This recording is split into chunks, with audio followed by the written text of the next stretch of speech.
Hello, Millings TV fans! So, parating ang ating mga i-share sa inyo. Kumusta po pala kayo? Bago ang lahat, no, di ba? Ano po ang inyong pinagkakabisihan? Tayo po'y busy for today. Unhold ng ating mga items na dumating. So, ano natin isa-isa, parating pa lang. So, yan po ang ating items. Galing po ng Lex.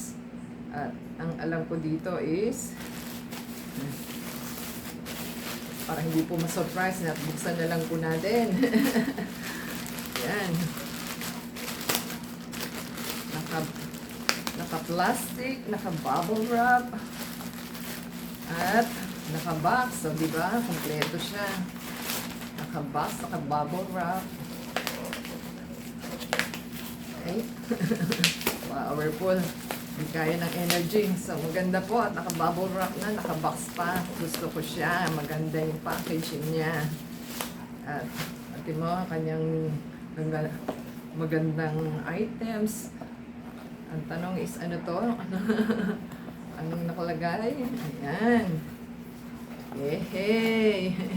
Dumating na siya. Oh, pwede na po tayo. Sayang yung ating papalitan kasi bago lang po yung ating papalitan. So, tayo po ay may dalawa po siyang outlet. Ito po yung meron po siyang mga gadgets na kumpleto na siya.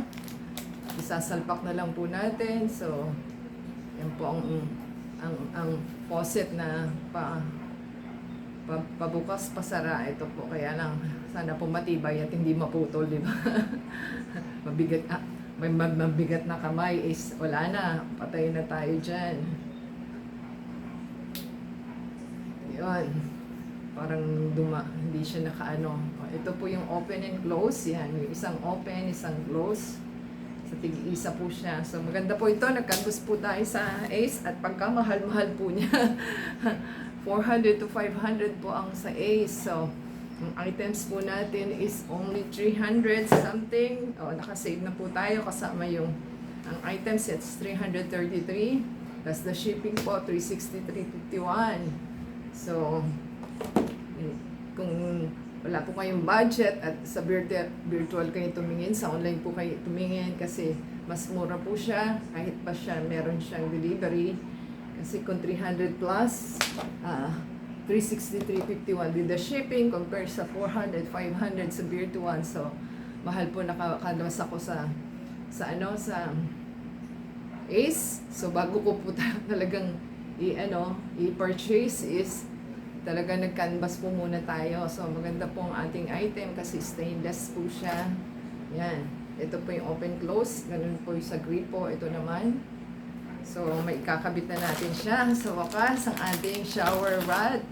Ang next order na lang po natin is water heater. So, dumating na po yung isa nating items para sa bidet. So, meron pa po tayong dalawang hinihintay para sa bidet. So, yun po ang matagal. Bukas pa daw po ipapadala. So, tayo na lang po natin at magandang ating items. Sana po nagustuhan nila. Just comment down below po at pa isa-isang dumadating at excited ang ating kasama at gustong buksan agad kung ano yung items. So, yan po ang ating items na ng mga pinagbili. Puro po sa ating sa CR. At the same time, give us thumbs up po and comment down below and subscribe sa ating channel. That's to Facebook, Twitter, TikTok, and Instagram. Sana po nagustuhan nila. Comment down below na lang po. Till next time, God bless everyone. Ciao!